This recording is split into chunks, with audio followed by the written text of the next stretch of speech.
What's going on, y'all? I hope you're having a good day, and I hope you're having a good week as always. I want to talk about a few things today. The topic of today is impeachment scam, YouTube bans, and are Trump's greatest, supporters under fire. So we're going to talk about the impeachment a little bit. I didn't even watch very much of it yesterday. It seems like, in my personal perspective, a distraction. We're not talking about clean air, clean water. We're not solving homelessness. We're not coming together as communities and making sure we have the right, community. We're just wasting years of our times on something that could be solved in the next election. So we're going to talk about the impeachment scam. Then we're going to talk about YouTube bans. YouTube is priming on December 10th, I believe, to ban a bunch of new accounts. Susan Wojcicki, if that's how you say her name, CEO of YouTube, was on 60 Minutes. It was very, very frightening. Also very interesting and creepy is Susan Wojcicki's sister is married to one of the founders of Google, and she is the CEO of 23andMe. So not only do they own YouTube, not only do they own Google, not only have they admitted that they're rigging algorithms and driving 70% of traffic away from things that they don't want you to see to what they do want you to see, they also own your DNA. So that's very, very creepy and interesting. And then we're going to talk about the YouTube bans. Then we're going to talk about Trump's biggest supporters, some of them. I started noticing a pattern. People have been saying it over the last year, but it becomes more apparent. A lot of his original supporters that helped him get elected, from Roger Stone to Milo Yiannopoulos to Alex Jones, regardless of what you think about them, they were there in 2016 before a lot of people were on the Trump train.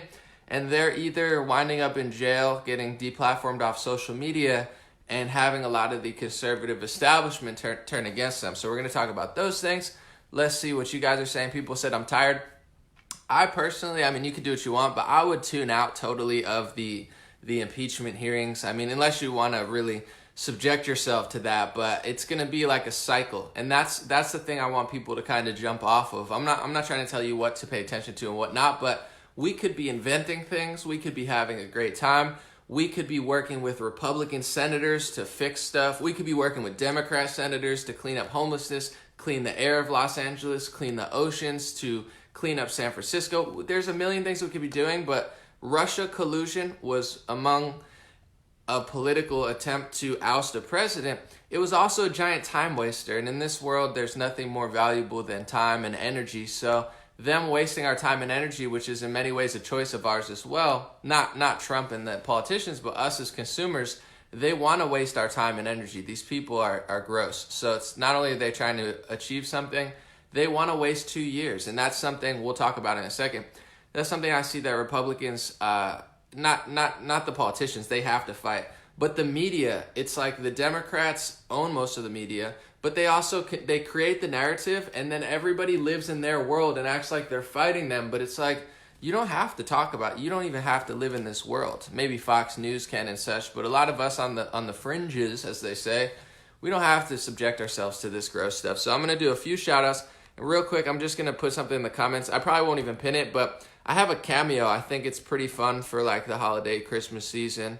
If you want a personalized shout out, knock yourself out. It seems pretty fun. Check it out. We got Scott. Let's just start it up. So for people who watch later, then they're always like, I got to wait 5 minutes. I'm like, all right, we'll start it right now. So I want to talk about a trend that's been happening. You could say two sides, but I would say for this particularly, I'll call out the Republicans later. It's mostly Democrats and liberal media, which is they're trying to take away your freedom and your right to a fair trial and your right to serve in public office. Pretty much your right to do anything, your right to work at a company. And they're doing so through 3 steps. Of course, if you're a liberal watching this, you might be like, well, I don't like Brett Kavanaugh. I don't like Donald Trump. I don't like this.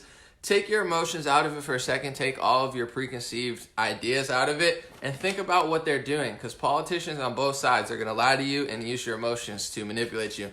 First thing they do is they say, we don't like you politically, or we don't agree with your Joker behavior. With Donald Trump and me and other people, it's we don't like your politics. We want to ruin your life. Okay.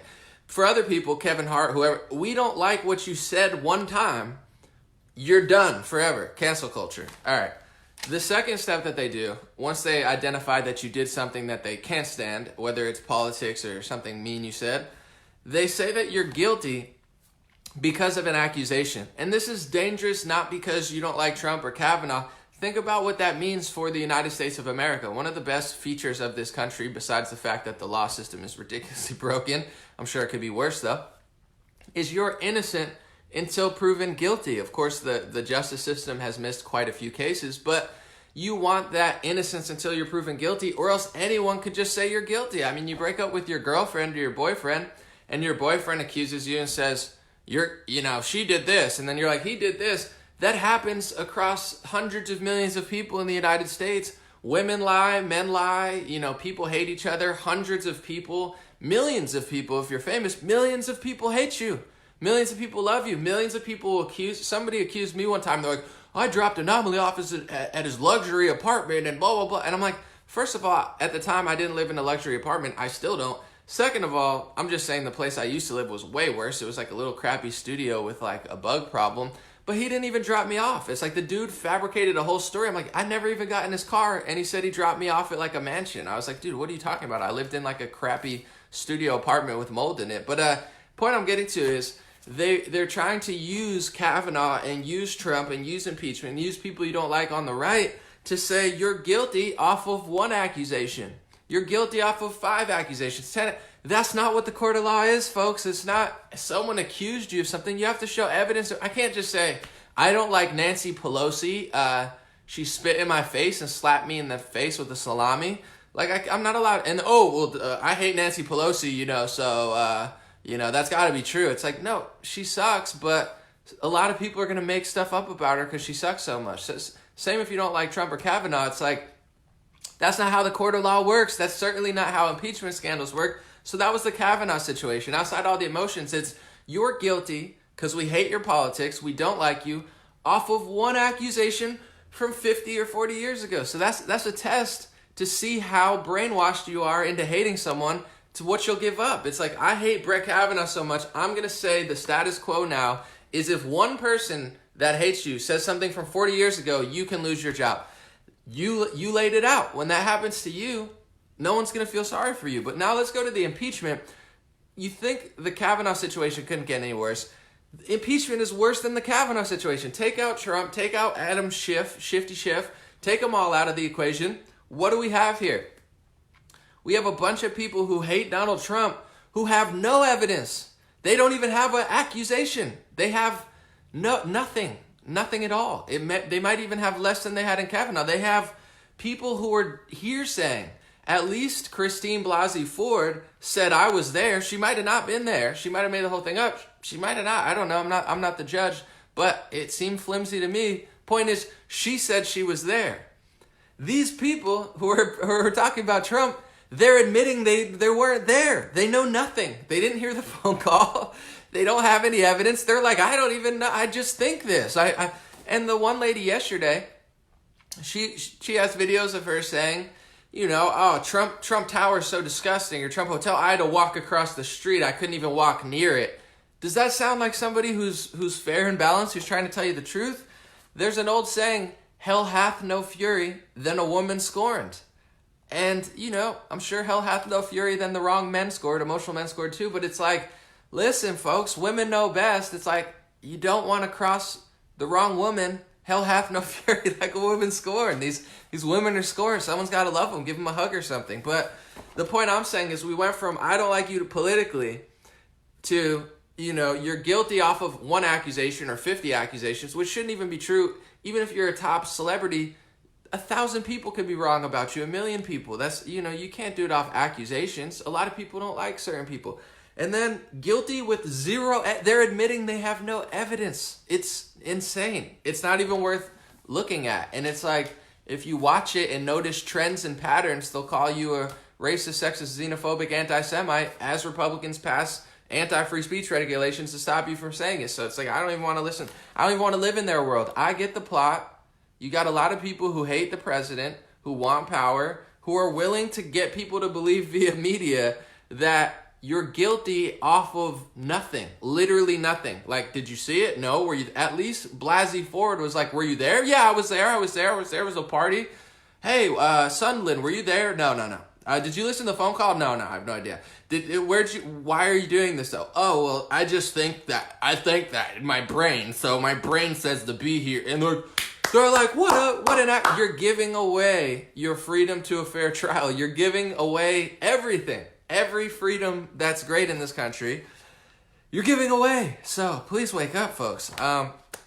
Next thing I want to talk about on that note is YouTube, also known as Google, also known as Alphabet. They always have to change the name when you're like realize what they're doing. They're like, oh no, I'm not Google, I'm Alphabet. You're like, what's Alphabet? You're like, the parent company for Google. But so Susan Wojcicki had an awful, tyrannical feature on 60 Minutes, and it's hard to really figure out who's worse. It's like what was it, Barbara Walters or her? It's like, who was worse in that interview? It's like she was asking these ridiculous biased questions. She was answering, and then Barbara Walters was trying to get her to go further. She's like, yeah, but I know you're persecuting like almost everyone. What if, Susan? What if you persecuted everyone? And Susan's like, we're looking into it, Barbara. It's like these people are demons. And I mean that in all due respect. I would love to just bless them with some holy water and just, whoa, you know what I'm saying? Just shake them out of this demonic spell there. And no offense, Barbara, but yikes. It's like the dumb leading the dumber. Speaking of which, Don Lemon was like talking to Chris Cuomo with, Chris Cuomo's got those like, I'm about to beat the shit out of you eyes. He's like, disrespectful. Is disrespectful a word? I don't think disrespectful is a word. How? And I'm no genius of like vocabulary. Although I do have a good vocabulary, but I'm just gonna say I knew like by the time I was 7 years old that the word disrespectful was a word. You got Don Lemon, a grown man on television, who doesn't even know the word disrespectful is a word. These people. I mean, imagine just. I feel bad for people who watch Don Lemon or Barbara Walters or The View. They deserve reparations. They deserve reparations for watching The View for that long. Imagine the mental and spiritual damage to yourself. I think you got a lawsuit on your hands, but I'm no lawyer. All jokes aside, I know I'll probably get sued for saying that. But anyway, before we talk about the YouTube thing, her sister, Ann Wojcicki, is the CEO of 23andMe. So when you signed up to these things, I think Ben Shapiro sells one. He's like, oh, I'm 100% Ashkenazi Jewish. What are you? Are you? Maybe you are, maybe you're not. Maybe you're probably not, but I'll sell you a DNA kit. Here, buy a DNA kit, buy my sheets. You're like, okay, dude, I get it. You want to make a sale. No disrespect. We got to make sales out here. But it's like, I'm not going to sell people 23andMe kits or DNA kits because I know they're just using your DNA. I'm not saying maybe you did it and you found a lost relative. There's a lot of upsides to it, but the CEO of 23andMe owns your DNA and her sister owns Google and YouTube, and they're insanely tyrannical. So I think when you sign up to those sites, you sign over your DNA. I don't know, but I'm not trying to do it. Although, does it matter anymore? I'm sure they could get my DNA. I'm not going to cry about it. But it's like these people just never stop bothering you. And then if you don't like them, they call you, they say that you hate their entire like race or religion. They're like, what are you, anti-Semitic? You're like, no, just stop doing all this. What's your deal? Just stop stealing all my money on YouTube.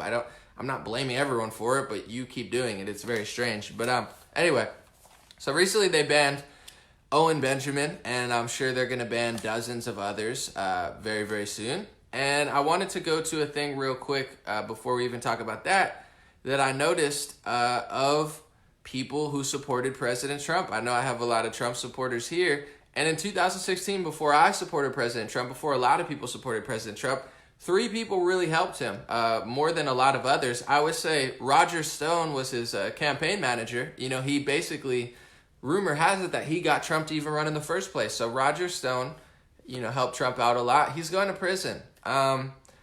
Alex Jones, you can say what you want about Alex Jones, but he had one of the biggest YouTube channels during the Trump election. He had over 1 billion views. It's insane. InfoWars is quite the conglomerate. Alex Jones was the biggest Trump supporter out there. One of the people that got me to really, I was like, wait, Alex Jones likes Donald Trump? Because I've known Alex Jones since 2008. So I was like, if he likes Donald Trump, it changes the game because, he's always talking about all sorts of stuff. And then Milo Yiannopoulos, who I consider, I heard him on a podcast yesterday, but Milo is one of the funniest conservatives. He's one of the most, in my opinion, effective conservatives. When he was a writer for Breitbart, he's a very intelligent guy. He's very witty, very well-spoken, very funny. I could show his video to a liberal woman and she thinks he's hilarious. You know, he's got the gay thing going, so he's like, I'm gay, you know, I have a husband, like, but then he comes in with like, he's just hilarious, and also he's a psyop. You're like, wait, how is he? They're trying to call the alt-right, they're trying to call Trump alt-right, and then they're trying to say Milo's the king of the alt-right, but Milo's a Jewish gay dude who brags about dating black boyfriends. Milo is a total mind, you know, screw up. So like liberals, like a lot of liberals love Milo. Point I'm getting to is Milo's been deplatformed from Facebook, from, I don't know, Twitter. He's not on Instagram. They've purged Milo from existence. And he, in my opinion, you know, you got all these campus conservatives putting people to sleep on college campuses. No offense, you know, but they're not as interesting as Milo. They're just not. He's banned from existence. And then you got, you know, Alex, Milo, Roger going to jail, completely deplatformed off of social media, completely gone. And a lot of these kids, they're called the Groypers or the Internet Troll Brigade. They're all getting smeared as well. So once again, I didn't even support Trump in the very beginning, as far as during his election even. I didn't do that much to get him elected. So when the people who do get thrown in jail and kicked off social media and smeared by the conservative establishment, that's a very, very bad look. I want to talk about a few more things, and we'll talk about the YouTube banning. Is Tucker Carlson, someone said Mark Dice is hilarious too. Yeah, he's really funny. Tucker Carlson did a brilliant piece. Man, he is really impressing me. You know, I'm not very impressed by mainstream media, but Tucker Carlson has been on fire. If I had a television, I would watch Tucker Carlson, and that's about it. But he did a big piece on, I think Paul Singer. This guy owns a hedge fund, and he did a whole 10-minute piece about how this dude basically bought Cabela's and had them sell for the stock price, made a bunch of money off of Cabela's, and just left a Nebraska town completely screwed up because the hedge fund managers don't care. They're just trying to make a sale. Tucker did a brilliant piece. I'm going to tell you why I'm talking about this in a second. He did a brilliant piece. He explained how even Rockefeller and all of these billionaire, millionaire moguls from, you know, the 1900s, although they had all this money, not even just through taxes, or not through taxes like Elizabeth Warren wants, but they actually liked the people of their country. They valued the people. So they're like, let's build all these libraries. You know, let's take out a huge park so people, you know, like natural, what's it? I think Yellowstone they own, and a lot of other natural lands. They do a lot for the country. But now it's like we're run by a bunch of hedge street fund guys and Wall Street people, and all they make their money off of is predatory loans. They just scam the entire world, really. It's like scam, scam, scam, scam, scam. They don't really love us. It's like they'll destroy a town in Nebraska to make $1 billion and leave you poor and broken. So that's the part of, I think, capitalism that a lot of conservatives besides Tucker Carlson miss. They're all like, oh, capitalism's great. Yeah, but predatory capitalism is bad. We don't have capitalism. The Federal Reserve basically owns the money supply. We're run by a bunch of hedge funders and scammers who just basically put us all in debt and make money off of the debt when they debt us in the debt with the debt, and then they put the debt on the debt, and then they buy the debt, and then they sell our debt. Next thing you know, everyone's in debt, and they have billions of dollars. That's not capitalism, folks. We're getting scammed. And Tucker brought it up. The reason someone wrote "sit on my face" in the in the comment section. That's hilarious / disgusting. But the reason I'm saying this is because he did his whole thing on Paul Singer. So who's Paul Singer? He's one of the biggest GOP donors. He donated $22 million according to some reports. I don't know the whole statistics. I'm trying to not get sued here. But he donated about $22 million to the GOP in 2016. Who else donated to the GOP? The top donor overall, I believe, was Tom Steyer, who's now running for president. He donated about $57 million to Democratic causes. The second biggest donor, and perhaps the biggest donor when you total up what they were doing, they're giving even more money in America than George Soros. Of course, George Soros does all over the world. But it was Sheldon and Miriam Adelson gave $47 million to the GOP.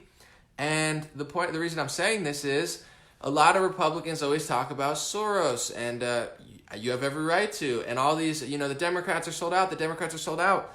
The truth hurts sometimes, and the truth is maybe the Republicans are sold out too, because they're taking money from hedge fund billionaires who destroy rural, areas, according to Tucker, and people like Sheldon and Miriam Adelson who have other priorities. And I want to explain to you now why conservatives are losing the censorship war. And I have to preface it with, I don't hate anybody. I love people. This is not a hateful thing. This is just reality. And when you give up free speech for the people that you hate the most, or you give up free speech for the people that you love the most, you gave up free speech. It's like the same thing with the left-wingers with Kavanaugh. They're like, but I hate Brett Kavanaugh, but I like Hillary Clinton, so I'll give up my freedom to trial. It's like, no, we get why you think you're doing it, but you just played yourself. So you can't do that. You know that they can't do that, so why do you think you can do that? The point I'm saying is, Sheldon and Miriam Adelson are big supporters of Israel, which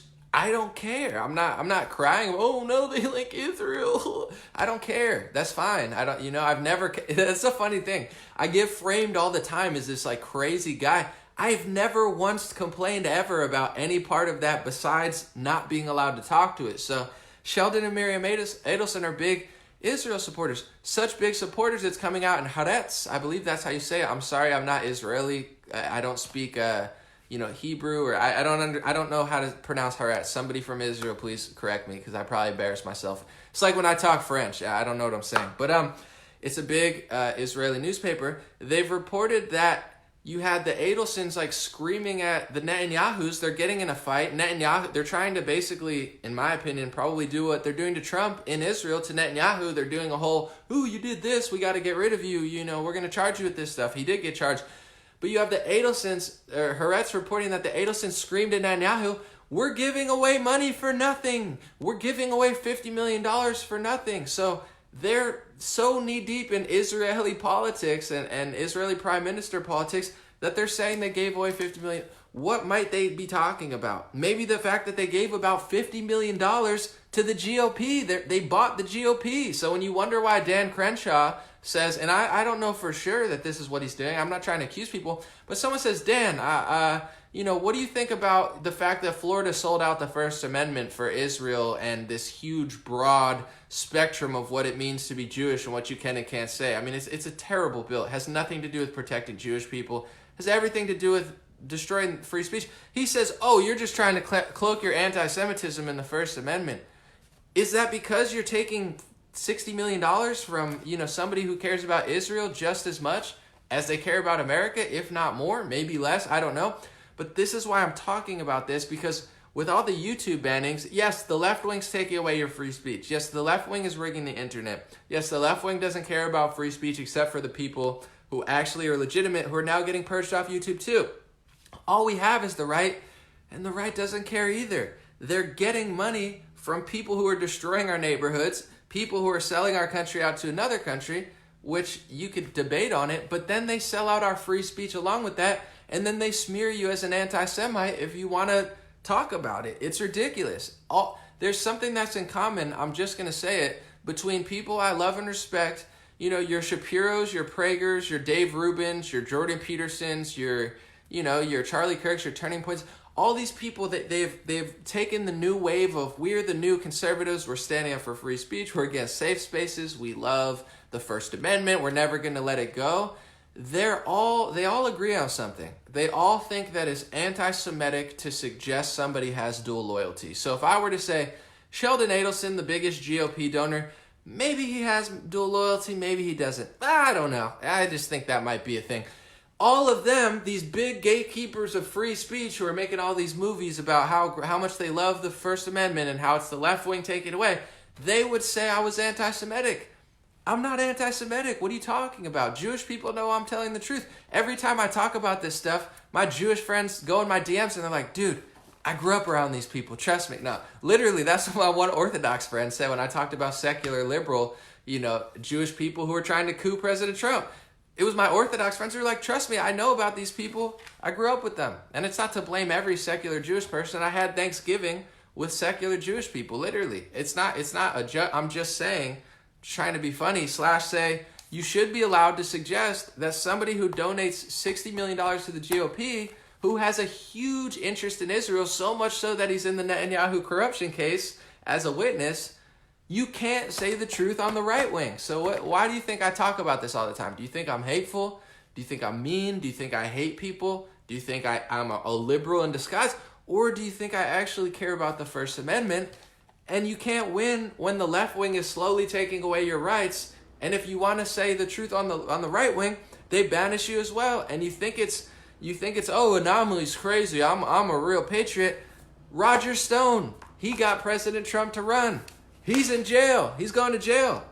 Milo Yiannopoulos, gay, Jewish, likes black dudes. He brags about it all the time.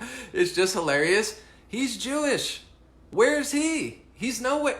Because he's funny and entertaining and actually helped Trump win. He blows all these other conservatives out of the water. He's hilarious. And I listened to him on a podcast yesterday. He had a perfect breakdown of all this stuff I'm talking about. He knows the right wing is hypocritical.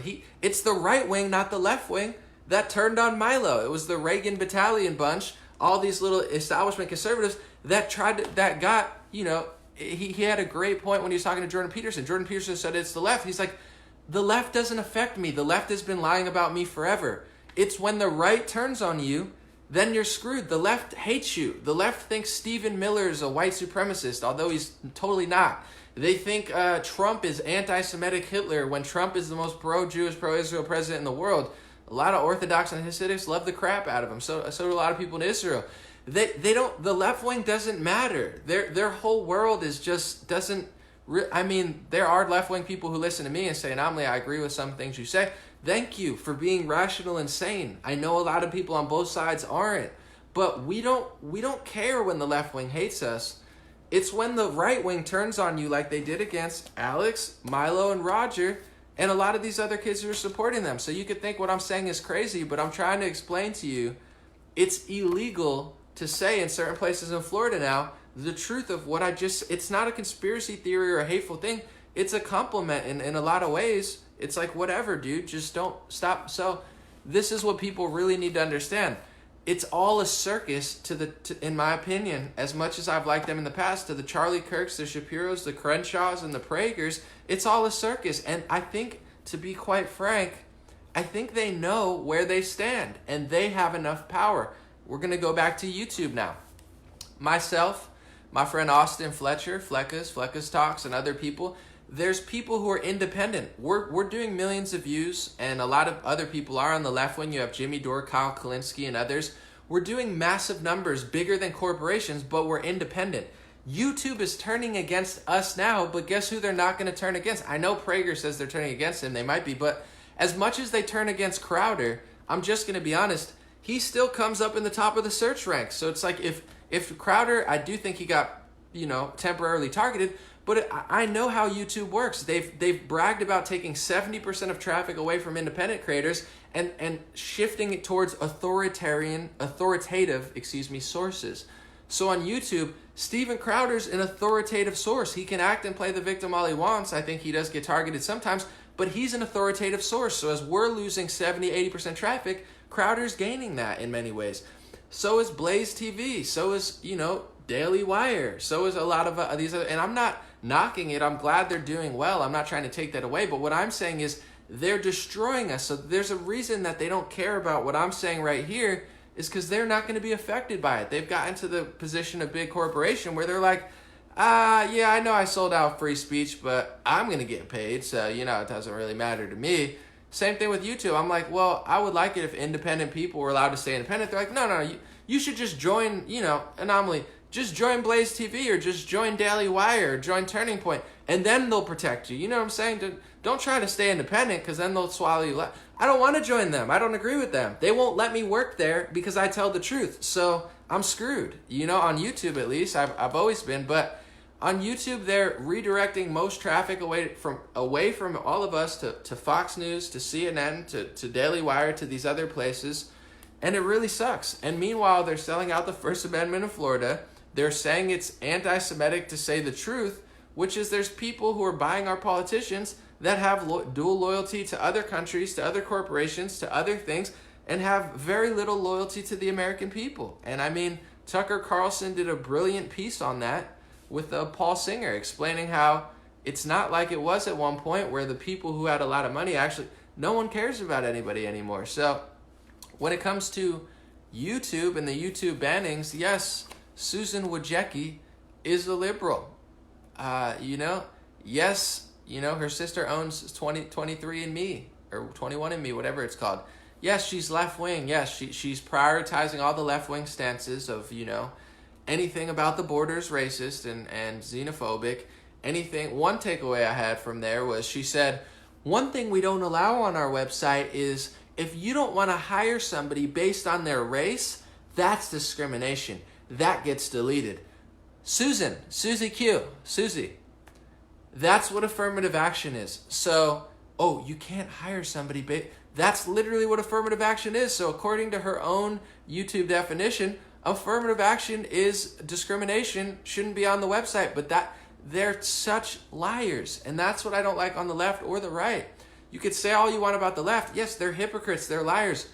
But the same hypocrites and liars on the right deplatformed Milo and Alex and just don't really care about Roger. But anyway, the YouTube thing is really annoying. She's like, that's discrimination. That's literally what's on bill. So you're admitting that the bill or the law that's in place in this country is discriminatory. But yes, the left wing is rigging YouTube and Google.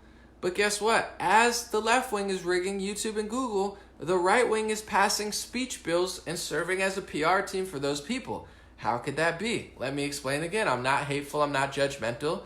As somebody who's Christian, I wouldn't want to sell out the First Amendment for Christianity. You can blaspheme Jesus Christ. You could talk about me. You could talk about the Pope, who's Catholic, but you could say whatever you want. I'm not trying to take away your freedom to criticize the Christians like Joel Osteen and stuff. I would never do that. I want freedom of speech overall. It's not that way. I'm just telling you. The bill they passed in Florida was a religion bill, a religious discrimination bill for only one religion. You had a Christian Catholic pass a bill that didn't even include his religion in Israel. Ron DeSantis went over to Israel to pass a religion bill for their religion and not for his own religion. That's the definition of a sellout. And I think the guy's doing a really good job besides that. But it's like, what the heck? Okay, so what does that bill say? Is it for Judaism? Is it for Orthodox Jews? No, it's for secular Jews. It's for George Soros. It's for Susan Wojcicki. It's for everybody. It's a bill that says if you critique Jewish power and suggest that Jewish people have power, that's anti-Semitism, and now that's illegal via law to say in a school.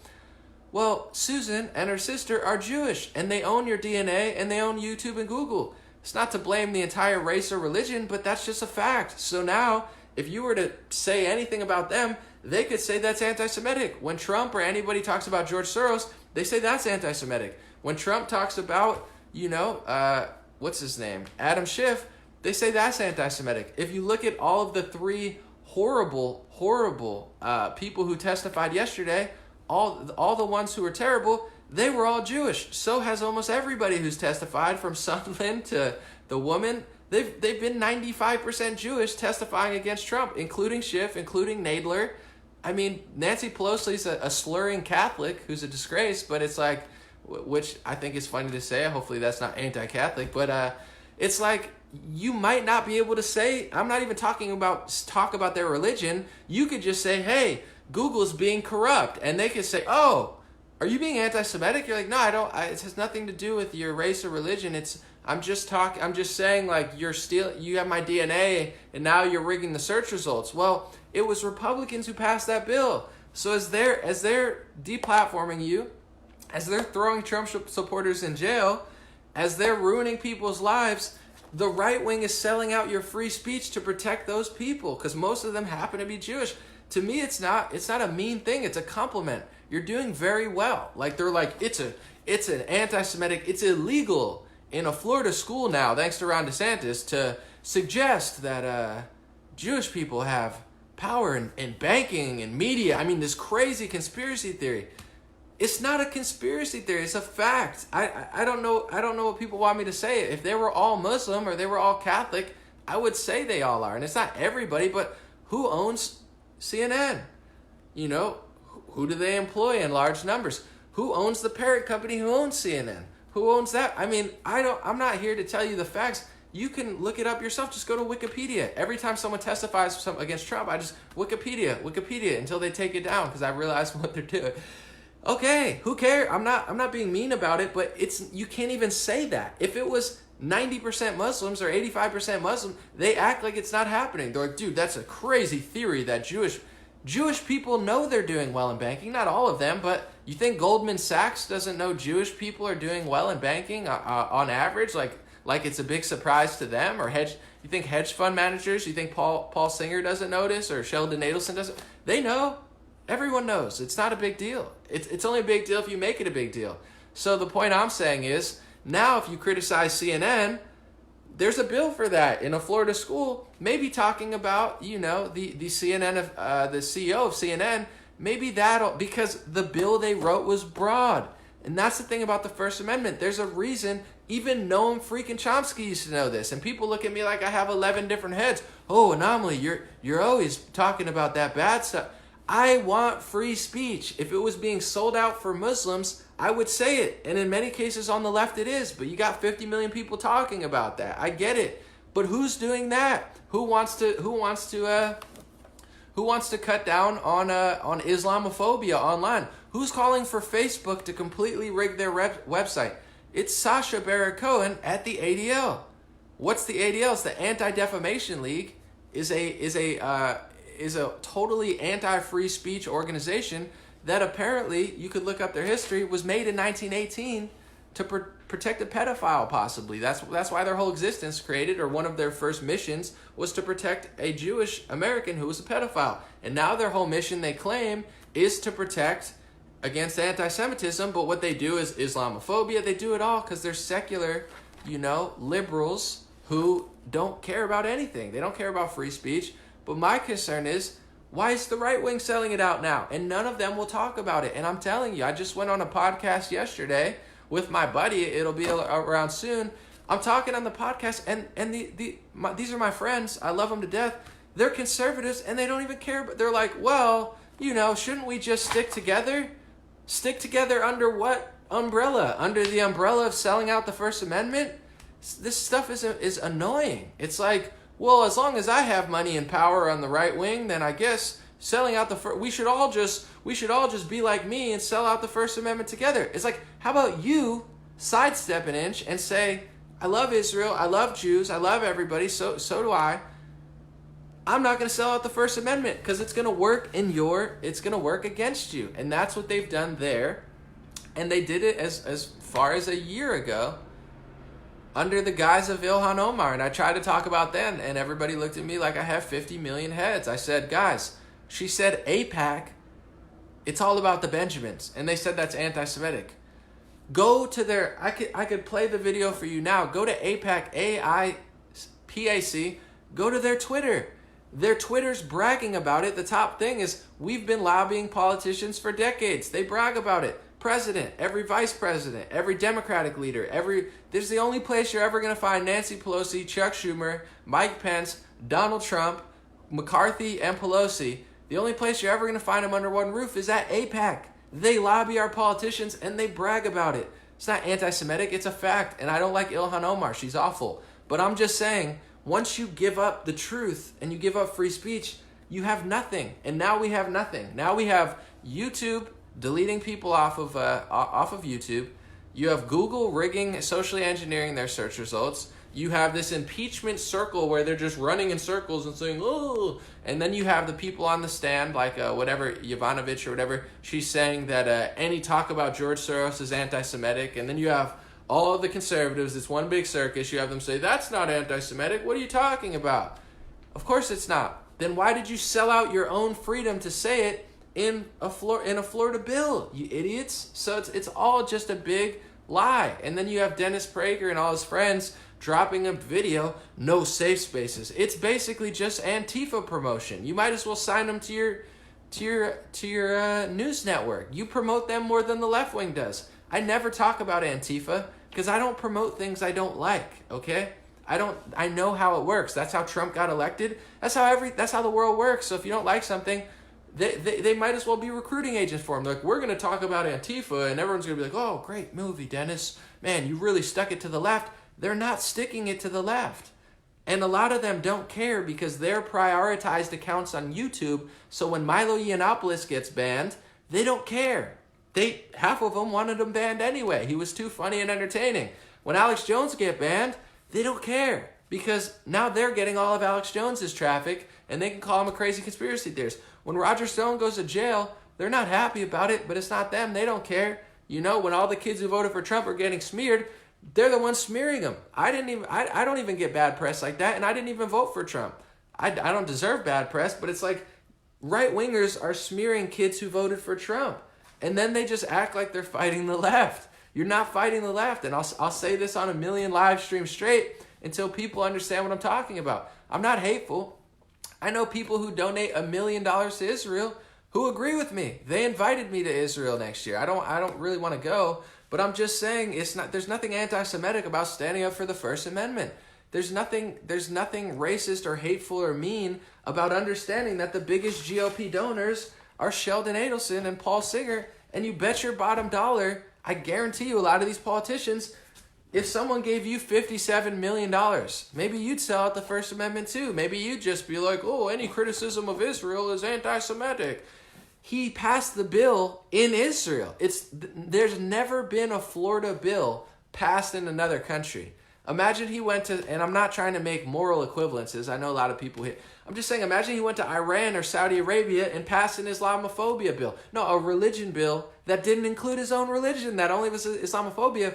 But the problem with the anti-Semitism bill is it's not just the religion. Islam is a religion. Jewish has multiple wings. It's a religion, it's a race, and it's also an idea of criticizing power. It's like, it's not a conspiracy theory to figure out who has a lot of power. It's a compliment. It's like saying America has no influence in the world. Ooh, you're anti-American if you think America influences like Bolivia. Oh, what are you, a racist against Americans? What, you think America influences South Korea? It's like, we do. We influence the whole world because we have an extreme amount of power. It's just a fact. It's not, I find it a nice compliment. I'm like, yes, we're very powerful. Thank you. But you get what I'm saying? Does it make sense what I'm saying? Because it's not just a religious bill. It's a religious bill that includes criticism of any of the Rothschilds, Soros, Wojcicki, her sister, everybody testifying against Trump, Nadler, Schiff. It's so broad, criticism of them could be considered anti-Semitic. If you say that they have, a bad agenda, which every conservative thinks, literally, then you might we're turning this into Europe, and that's how they did it in Europe. Everyone always complains on my channel about Germany and UK. How did they do it? I'll tell you, in Germany, now that you have Angela Merkel, who just I don't even want to say it, then I'll get in trouble. But Angela Merkel's there, she's always just talking about, we need more speech. It's illegal in Germany. It's illegal to talk about the Holocaust. If you question the Holocaust, it's illegal in Germany. And a lot of people might say, oh, that's awesome, that's great. I don't want people questioning it. Even here, that's a big talking point that's come up to smear the further right. They say they're Holocaust deniers. It's equivalent to Kavanaugh, or the Donald Trump impeachment thing is they take something that you hate, that you don't want to question, and then they pass it into law, whether it's under the guise of anti-Semitism, under the guise of Holocaust denial, and now they've established in your country that it's illegal to say something. There's a Jewish woman who claims that her parents were there who got arrested in Germany for questioning the Holocaust. I don't question the Holocaust, but she can, in my opinion. I'm not Jewish. Who am I to tell a woman that's like 80 years old? I don't know. I wasn't even alive then. So the point I'm saying is, they start with stuff that you hate purposely. They start with stuff that you don't want questioned. Then they pass it into law. And then they grow, and they grow, and they grow, and they grow, and they grow, which is why Noam Chomsky said 20 years ago, if you don't believe in free speech for the people that you hate the most, you don't believe in it at all. And everyone used to know that. In Germany, it's gone, and they're going to keep growing. It's much worse than just Holocaust denial in Germany. In the UK, it's expanded to, same within Germany, criticism of Muslims. What do Muslims have to do with Holocaust denial? What does Islam have to do with the Holocaust? Nothing. But it was never about the Holocaust denial. It was never about protecting Jewish people. They use that because they know it's a soft spot for people so that they could take away all your free speech. Now you could get arrested in the UK for a Facebook post. Thousands of people have gotten arrested for posting on friggin' Facebook. Probably half of you guys, stuff that you post would get you arrested in the UK. And now it's coming here, and the liberals obviously don't care anymore. But it's the conservatives, including Dennis Prager, Dan Crenshaw, Ben Shapiro, Charlie Kirk, and all of Turning Point USA, Blaze TV, and all of these guys that sold out your First Amendment too and convinced you that it's cool because they won't have to lose. They have money. They have power. They know that they can just kick Milo to the side and they'll still make $100 million. They don't care. They don't care if they sell out the First Amendment. Heck, let's start another war in Syria. Who cares? Yeah, let's kill the leader of Libya and just, let slavery happen there. Whatever. I mean, as long as our channel doesn't get taken down on YouTube, right? They don't care. So when they tell you that they're doing it because they're fighting the evil Holocaust deniers and they're fighting the evil anti-Semites, they're doing what Germany did. I'm not talking about World War II. I'm talking about Angela Merkel and on. They use that because they know it's a weak spot, and it's the weakest spot for conservatives. It's too easy, guys. You guys make it so easy. Oh, I love Jews. So do I. I had Thanksgiving with secular liberal Jewish people, and they're awesome. I trust them more than I trust some Christians or atheists. Or maybe they are atheists. I don't even care. We don't even talk about it that much because we just enjoy life. But I'm not trying to do the whole stereotypical, but it's like I have so many Jewish friends disproportionately to other people because I know the value of individuals and smart people who I like and trust. I don't care that they're Jewish, but what I'm saying is conservatives act like they love Jews so much that they sell out free speech. It's so annoying. They're like, oh, what are you, anti-Semitic? What are you, trying to burn Israel to the ground? I never said that. I like Israelis. I'm just saying I don't want to give up my free speech for their country. Is that crazy? I like Donald Trump, but I wouldn't give up my free speech for Donald Trump. Someone said you already said that, bro. Well, I'm going to say it 10, 15 times because I'm one of the only ones saying it, and everyone else who's saying what I'm saying isn't there anymore. Milo's gone. Alex Jones is gone. Roger Stone is gone, going to jail. Owen Benjamin got kicked off of YouTube. Everybody who even mentions this one way, oh, well, he said it too hateful. Well, guess what? He said it the craziest, then he said it kind of crazy, then he said it kind of, and then he just said it. They're going down the line, guys, and you didn't make a stand for Milo. You didn't make a stand for Alex. Most people are not going to make a stand for Owen, so they're just going to go down the line. Oh, well, it's not me. Yeah, it's never going to be the people I mentioned before because they're taking the money. They get the millions of dollars. They get the donors. They know where it's. You think they don't know where their money's coming from?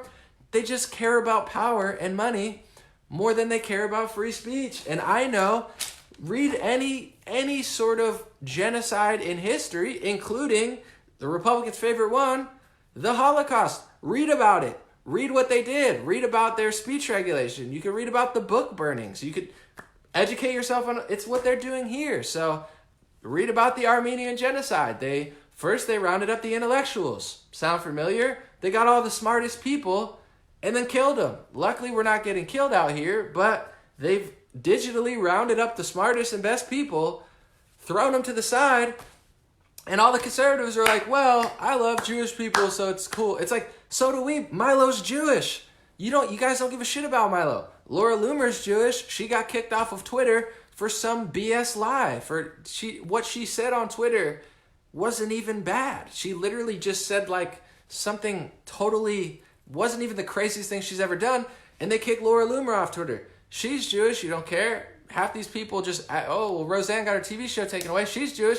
You don't really care about Jewish people. You just use Jews like the left wing uses black, Hispanic, and women. Oh, well, we love women and black people and Hispanic people, so we'll just give up the First Amendment, the Second Amendment, the Fourth Amendment. Heck, let's just give up the whole Constitution for them, huh? That's what the right wing does with Jewish people. They don't, I mean, maybe they think they care, but it's like the biggest virtue signal. We don't like the anti-Semites, so we'll pass an anti-free speech bill that will eventually get us kicked out of events, which has already happened. You had people calling other people anti-Semitic that now got called anti-Semitic and they get kicked out. Anyway, point I'm getting to is I'm not going to stop saying I want to talk about other things. I did a whole video on geoengineering Name another conservative who did a video on geoengineering. Let me think. None of them. So they'll talk about impeachment for 3 years straight, and everyone's like, yeah, that's cool. And then I talk about this like 3 times, and people say, oh, you've already said that. Well, I also did a video on geoengineering, which no one did. I did a video on the farmers. I have hundreds of videos, so you can watch another one. I'm going to say this because if we don't have free speech, we're done. Look at every bad situation in the world, every genocide, every tyrannical leadership, every communist dictator. They go for freedom of speech, and then you lose it all. And we've already lost it on the left, and we're losing it on the right. And all they do is make their stupid little movies about how they're standing up for free speech as they sell out free speech, as they lie about free speech, as they smear people who are smarter than them, as they smear people who are more honest than them, as they smear people who are more fair and balanced as them, as they use the same language, the same wording, the same smear tactics, and the same blacklisting tactics as the people that they claim to be fighting. So fuck them. You know, I don't care anymore. I get it. I get it. You're fighting the left. You're fighting Antifa in the streets. You're fighting, 5 dudes who look like they've never, eaten protein in their life and done a push-up, and like one, chick in a wheelchair. Oh, wow, yeah, you're saving free speech in America. No, it's a proxy war. It's a stupid proxy war. You go here. You go here. Guys, we're fighting for free speech. No, you're fighting 5 dudes who weigh 300 pounds combined and a literal woman in a wheelchair. You're not protecting my First Amendment. You're not protecting my Second Amendment. That's not helping. It's just getting clicks. That's what it's doing. It's getting conservatives pissed off. Yeah, man, look at these left-wingers in the streets. Well, you should be more concerned about, although that is concerning, I'm not going to lie, they're rigging YouTube. They're rigging Google, and the people who have all the conservatives rounded up constantly just throw the smartest conservatives to the side and then sell out your free speech too. So, I'll say it a million times, and we'll read some comments and we'll roll out. Thank you guys so much for being here. I get hyped up about this stuff because it's like, me. I don't get angry. I don't get hateful. Like very, very rarely. I wouldn't even say I'm hateful. I'm passionate. I feel like Ben Franklin's not a good thing because I heard he had syphilis. So I don't want to be related to him. But Thomas Jefferson or someone. It's like, listen. Paul Revere, freak, I don't know, George Washington, I'm not really, but you get what I feel like I'm riding into town on the horse. Guys, come on, man, Prager has an event today, he's got a new film. Fuck it. I'm here for the First Amendment, baby, let's go. Because if you don't have that, it doesn't matter if Noam Chomsky sold it out, doesn't matter if it's Dennis Prager, Dan Crenshaw, Susan Wojcicki and her sister, or freaking George Soros. It doesn't matter who did it.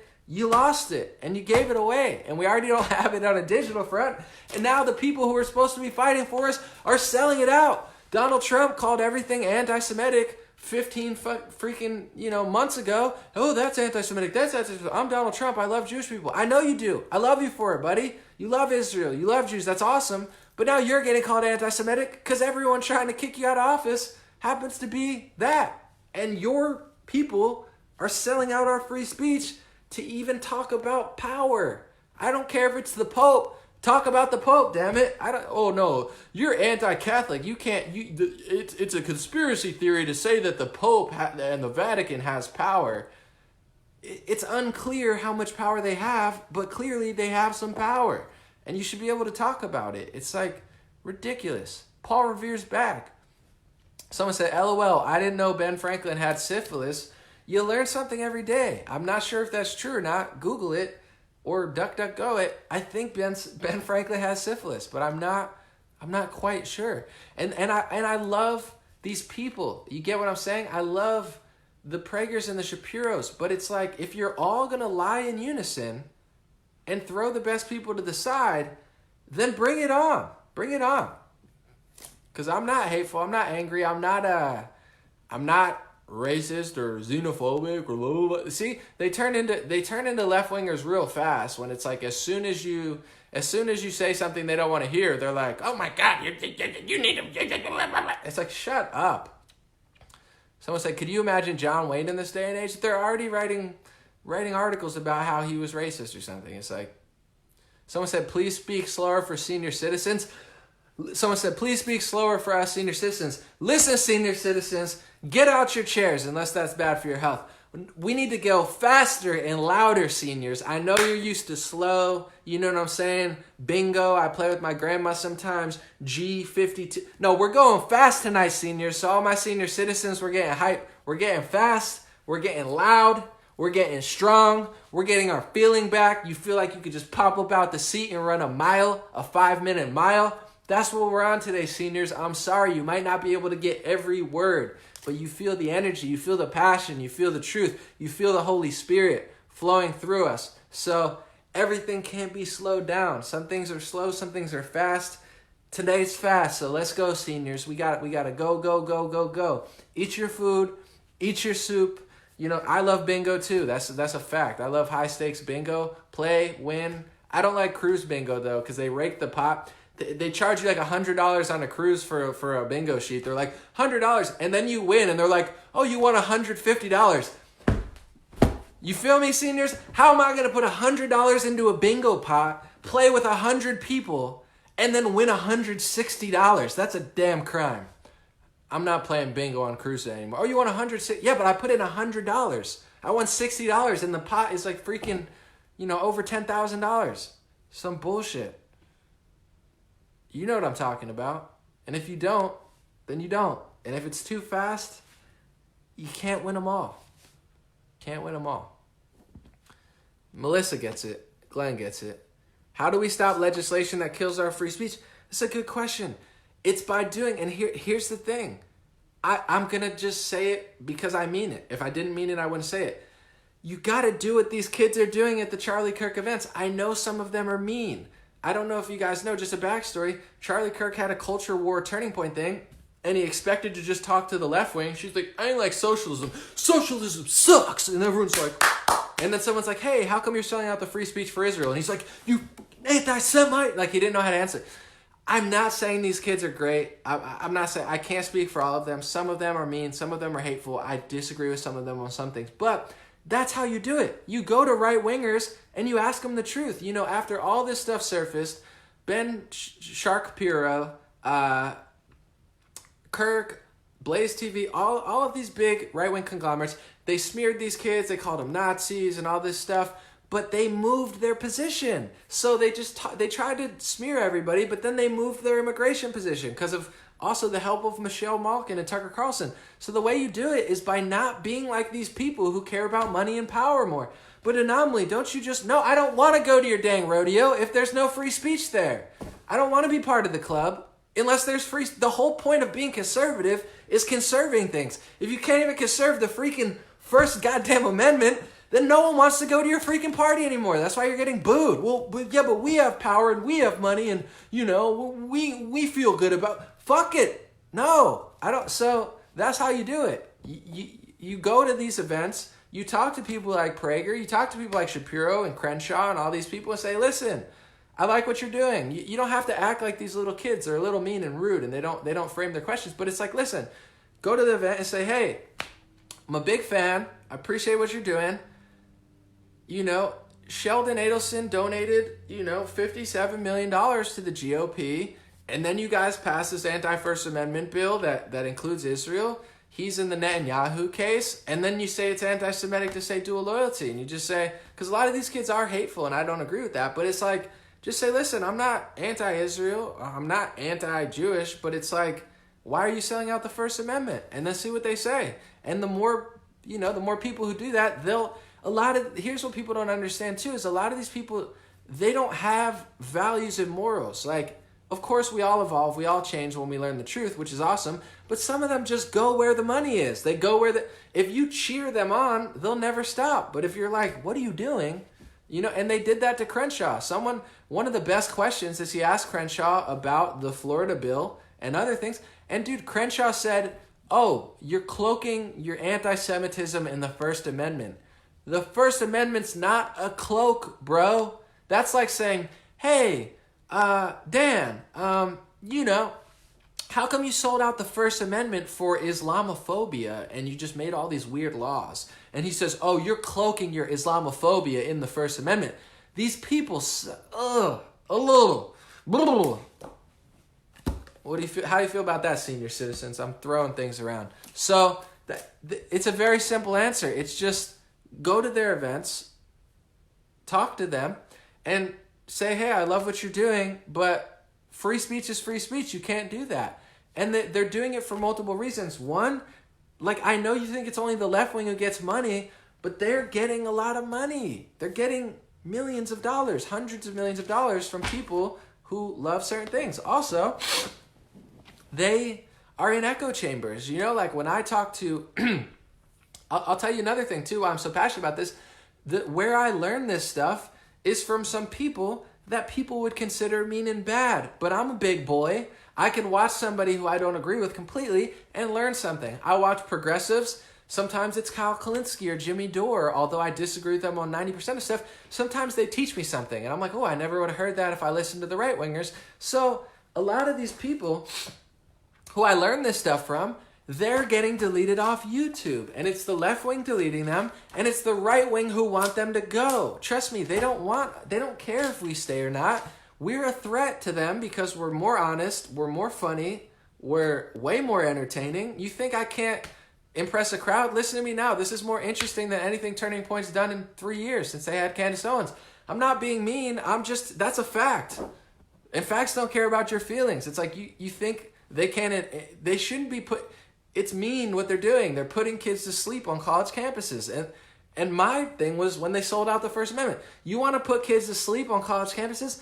That's up to you. I did a high school speech. They were all like, very entertained, obviously. So it's like you're putting kids to sleep. These poor kids have too much sleep. You only need 9 to 10 hours. Now they're getting 15, 16 hours because they're sleeping through, Charlie Kirk's speech.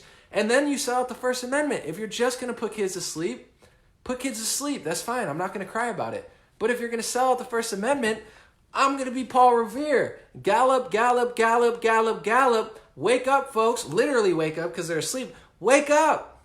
Wake up, Mr. West, Mr. West. So just interact with them. Be like, I love you guys, but that's how you do it. It is a beautiful thing. They pressured Charlie Kirk on his immigration stance, including Tucker Carlson and Michelle Malkin. And Charlie gets up there the next day and says, hey, guys, I changed my immigration policy. Just like that, he changed his immigration stance. He's like, I learned a new way. That's how you do it. It's that easy. It's fun. But they don't like it. They're like, oh, my God, we're being chased around by Nazis. Oh, my God. No, you suck, and everyone knows you suck, and you sold out the First Amendment, so no one likes you anymore, bro. Yeah, some people obviously like you, but you're not being chased around the world by Nazis. People don't like the fact you sold out the First Amendment, and they frame it as these Nazis are coming for us and they can't be on YouTube. It's like, fuck you guys. Fuck you guys. They're not just as bad as the left. They're not as bad, but it's like the left does what they do, and then every time somebody rises the ranks, they slice them out. If they can't control you, they slice you out. Milo was hilarious. I would rather listen to Milo than any of these guys. And it wasn't the left that took out Milo. The left was talking shit about Milo for a decade. The left hates everybody. Apparently not me. They emailed me and want me to be part of a documentary, which was interesting. I'm like, you sure you're not trying to ruin my life? But anyway, it's like the left has called Milo alt-right falsely for 2 years. It wasn't until the right turned on Milo that they ruined everything. So, all right, I'm gonna read. Let's see. How long have you been watching? He already stated that point. Someone said, you've seen the last hearing. 4 professors, only one who's totally seemed educated. I don't have time to watch it. I get the plot. These people are trying to get Trump out because their feelings hurt. Ooh, I hate Donald Trump and his son. His son is a joke. It's just stop. It's like I'm talking about geoengineering. I'm talking about how it's in Business Insider that China's making it rain, or it's in Forbes. China can make it rain on an area the size of Alaska, folks. This is no longer just a theory. It's in the freaking Forbes. So as they're talking about all these 3, I hate Donald Trump for 2 years, China's literally making it rain. And then there's fires out here. And they're like, it's climate change. Listen, seniors, we're getting lit. We're getting lit out here. We're playing bingo. We'll be calm and slow in another stream. None of my streams are ever slow, though. I don't know where you thought I was going to be slow from. All my things I do chop editing. I'm like, blah, blah, blah, blah, blah, blah, blah, blah. I'm never slow. Yeah, I get the plot.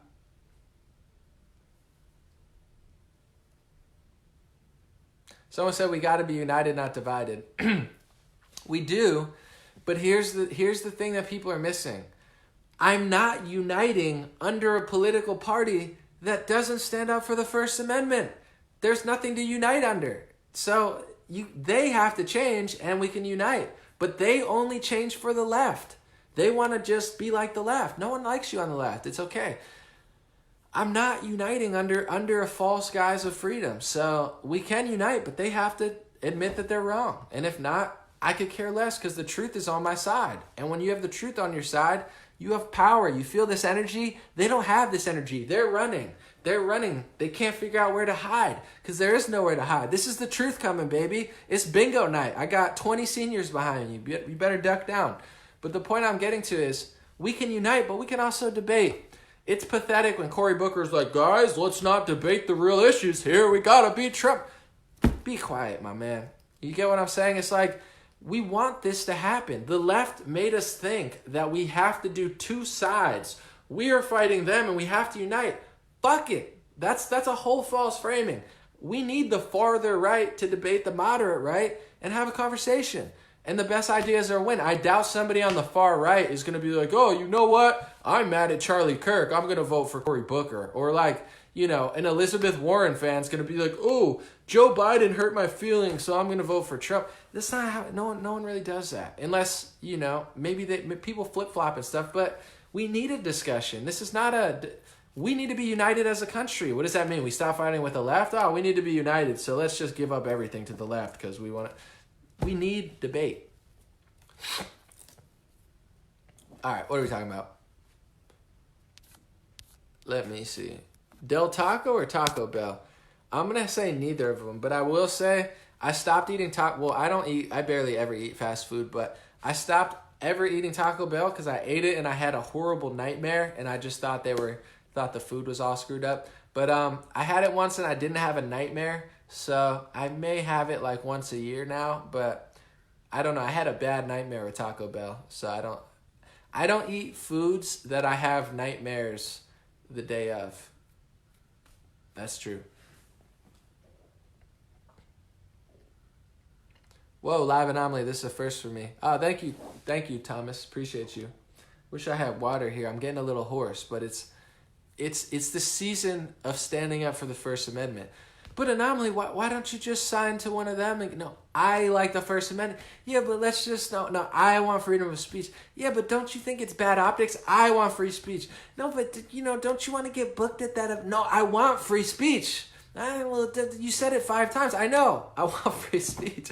Yeah, but what if they think that I don't care. I want free speech, or else it doesn't matter. And this is not, I want them to have all the money and the power. I don't need that much. Just, give me a vacation every now and then, I'll be good. But I don't want to be part of a team that sells out the First Amendment. And they need to hear me, and they will, because I was on one of their podcasts recently, and they need to hear what I'm saying. And they need to look at that and say, you know what? Anomaly's right. You don't have to book me. I get it. I'll be funnier. I'll be more entertaining. You don't want me to upstage everyone. Don't book me. It's fine. What you should do is take what I'm saying and change your opinion, and then you could be the front guy and be like, hey, guys, I had an epiphany to myself. Whoa. I had an epiphany that now I think, I agree with them on immigration, and, I think free speech is more important than Israel now. You can take all my ideas. I don't need it. I wouldn't want to book me either if I were you. I get it. Trust me. I know why you don't like Milo. He's hilarious. I know why you don't like Owen Benjamin. He's really funny. I know why you don't like Nick Fuentes. He's hilarious. People are fun. It's like you don't have to agree with their ideas, but you also don't have to be so damn boring. Why don't you find someone who agrees with you that's actually entertaining? It's like they hate everybody who's funny. And then they're like, now we could sell out the First Amendment in real conservative fashion. All right, let's see what you guys say. Someone said, funny how they want free speech but silence Laura Loomer. Laura Loomer and Milo Yiannopoulos are Jewish. If they care about Jewish people so much, they don't care about Laura, and they don't care about Milo. The thing that Laura got deplatformed off Twitter, Laura's done some pretty whack things in my opinion. Like, I don't like certain things that she's done, But what she said on Twitter was nothing. She got deplatformed off Twitter for nothing. Now they pressure with bank accounts, some sick stuff. And, what they did to Milo, what he said, he shouldn't have said. But, was it out of context? Was it a joke? I go to the Comedy Store. I've heard people joke about everything. So it's like, I've heard about them joke about abortion. I know that's messed up, but like, if you do it properly, it could be funny. It could be so messed up that it's funny. You don't have to agree with it, but it's like, oh my gosh, I can't believe he said that. That's what Milo is. That's what his whole existence is. So it's like, they use Jewish people like the left wing uses Black, Hispanic, and women. They think that they're not, but so does the left. The left thinks they think they're freaking Martin Luther King Jr. They think like they're like, dude, what I'm doing is more important than Rosa Parks is doing. No, you're an idiot, and you get what I'm saying? Everyone thinks they're doing good stuff, but all right, let's see. Someone said, I want free speech too, work at a university. The left voices their opinion. I have to play nice. Oh, I'm sure. Yeah, the left is awful when it comes to free speech.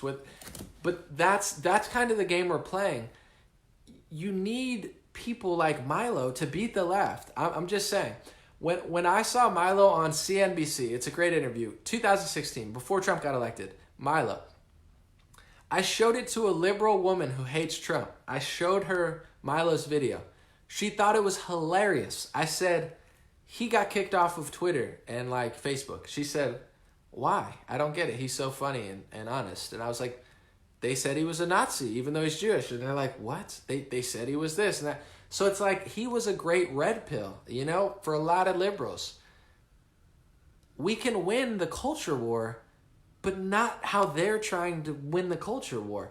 And the worst part about it to me is, why I've spoken out about it is, I always complimented Turning Point. I always complimented Charlie Kirk. I don't care that they don't agree with me. I don't care that I don't think they're interesting. I don't care about any of that. I've never cared. I've only complimented them.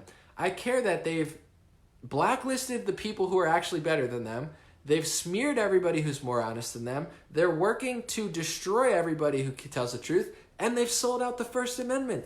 At that point, you got it. It's over, there's no, I don't like what they're saying. No, they don't care about the First Amendment, and they're destroying people who are effective. So it's gone from, I think it's a net positive, to I think it's now a net negative, because there are better people out there, and they're always attacking them. All right, let's see. We'll read a few more, and then we're going to roll out.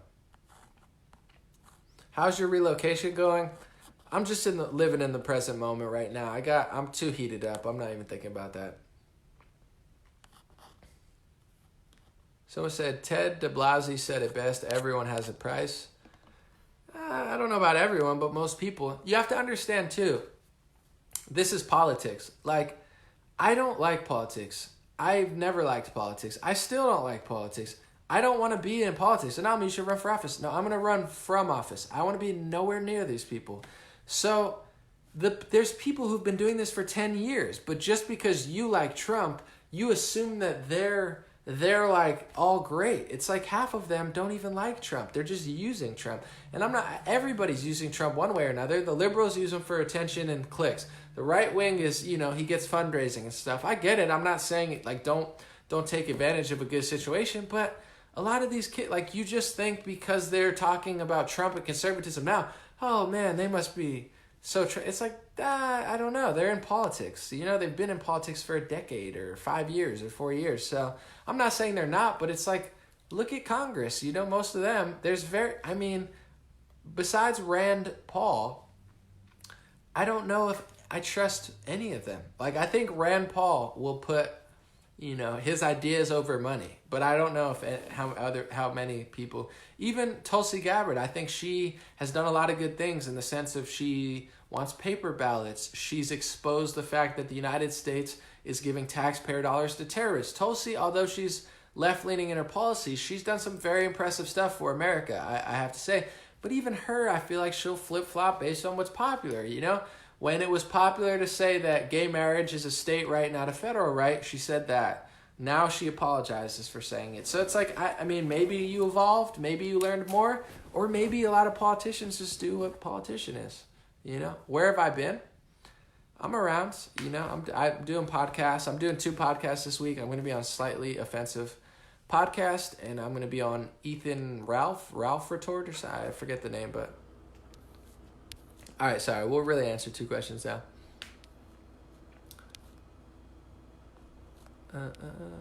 They are all making money off writing books. They're book burning. What YouTube is doing, when you delete an entire channel of videos, you're deleting history. And then they could say, oh, well, you know, you don't have to be on YouTube. That's like burning down a library where you had all your books and be like, I mean, you should have put your books everywhere. You shouldn't have just had them in that library. It's like, I get it, but they don't do a warning. Even regardless of what you think about these people, for Alex Jones, the reason they gave made no sense. For Owen Benjamin, they deleted his whole YouTube channel. They didn't give him a reason.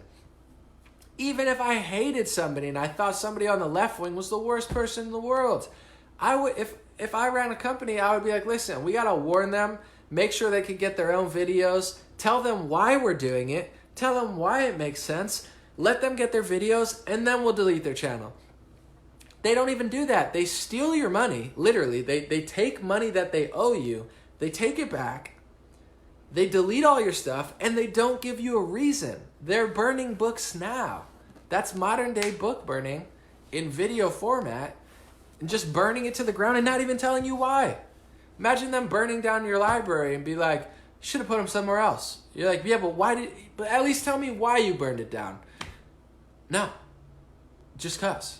Hate speech. What video? What point? What part? I don't know. It's a violation of our terms. Someone said, be careful, anomaly and followers. My Twitter account got suspended for... Someone said you need to interview with Joe Rogan. I'm going to ask him. Ask him. I would love to talk to Joe. I would love to talk. I know he knows who I am. Not like he needs to have me on or anything. It's up to him, but I would love to talk to him. Someone said, I like the Joe Biden hairy leg post. It's the funniest thing I've seen in a long time. It's on my Twitter. It's on my Instagram. Instagram.com/dreamrare. DREAMRARE on Instagram. You go see the Joe Biden hairy leg post. It's very weird. Someone said, never thought of it that way, but you speak the truth. I appreciate it. And here's the thing I want to say, because, you know, everything's unpredictable. I know that a lot of people never thought of it this way, and sometimes you just don't hear stuff.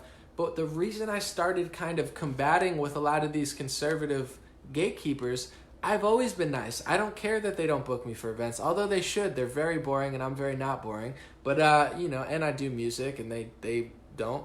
And, like, they're like, oh, we're winning the culture war. Like, the kids at college are not feeling it. Anyway, I don't care all that stuff. That's fine. It's not just that they don't say what I'm saying. They target people who say what I say. That's the part that I'm saying. It's not, there's a reason you've never heard of it this way before, is because the people that control the grassroots movement of conservatism, they target people who say what I'm saying. I'm going to give you an example real quick. It's years back, but it should show you into the mind of Ben Shapiro. In 2011, I wrote a rap lyric and I was giving Ron Paul credits. I wasn't even conservative, and I knew Ron Paul was honest. I knew he was better than other politicians. I was showing him love in my songs, Ron Paul. Ben Shapiro was calling him an anti-Semite in 2011. This is Ron Paul. He's got all these tweets saying, Ron Paul wants to choke the neck of Jews like he grabs the pencil. It's really creepy. He's just like, Ron Paul's grabbing his pencil like it's a Jew's neck. And you're like, dude, what are you talking? Like, it's really weird. And there's like 15 tweets. Everything Ron Paul did, Ben Shapiro was accusing him of wanting to choke a Jewish person. Like, he was like, oh, he grabbed that thing like a Jew. And you're like, what? And then he admitted that he agreed with Ron Paul on everything and said he disagreed with him on foreign policy. So that shows you into the mind of Ben Shapiro. If you disagree with his foreign policy, he thinks you're anti-Semitic. If you want to stop a war, he accuses you of hating Jews. This is why you don't hear what I'm saying, is because the Shapiros and the Pragers and the Rubins and the Crenshaws and the Turning Points, they don't allow this stuff. And not only do they not allow this stuff or say this stuff, they target people who tell you this. Ron Paul's not anti-Semitic. He just talks about Israel like he talks about the CIA. He's not anti-Semitic. He wants to end regime change wars, whether it's in the Middle East, he doesn't care. He just doesn't not talk about it. And they don't talk about it. But my problem is not that they don't talk about it, it's that they target that. If I wouldn't accuse him of strangling the neck of freaking my race and religion because he said something at a debate. It's like, what? But this is how these people think. So a lot of like, dude, Anomaly, you're just jealous. No, I don't care. I've talked to Clavin. I've been at the Daily Wire studios. I'm sure Ben's a great, nice guy. Clavin is an awesome guy. Their staff is awesome. They're great. They're crushing. I hope they crush.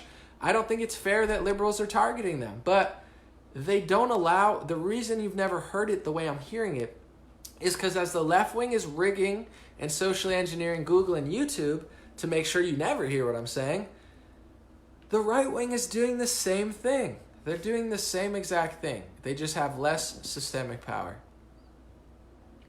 So, someone said Crenshaw lost me on to support of red flag laws. I'm not trying to talk about the guy all the time, but it's like he mentioned red flag laws. He apologized for it, said that's not what I'm talking about, which is the Second Amendment. So you're pro talking about red flag. Okay, so that's the Second Amendment, flimsy. First Amendment, totally flimsy. If you can't even stand up for the first two amendments, what's the point of even caring? I was making videos talking about how great he is. He's well-spoken, he's calm, his demeanor's great. Shapiro's crushing. His news organization's awesome. Turning Point's incredible. They're revolutionizing college campus conservatives like nothing I've ever seen before. It's great. I could see but they all have one common thing. They don't support the First Amendment. Some of them don't support the Second Amendment. That's fine. Not really fine, but I wouldn't even care. But then people who call them out for it, they seek to destroy. People who stand up for the First Amendment or talk about the Federal Reserve, then Ben Shapiro accuses you of like strangling people. You're like, dude, he talked about the Federal Reserve. Does that hurt your feelings, Ben? Is that anti-Semitic to you? Then it shows a lot about who you are. And that's who these people are. They don't want you to talk about anything besides the impeachment. Oh, just talk about drink liberal tears out of my mug and we'll beat the left. We're not going to beat the left that way. Someone said, what's your idea of the straw man anomaly? Well, I don't know what you mean by that. I know what a straw man is, but I'm not sure what you're asking. All right, I'm going to read a few things and we'll...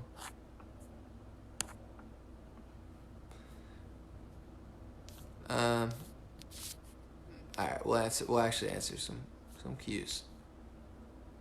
Someone said, I appreciate you responding to my post, brother.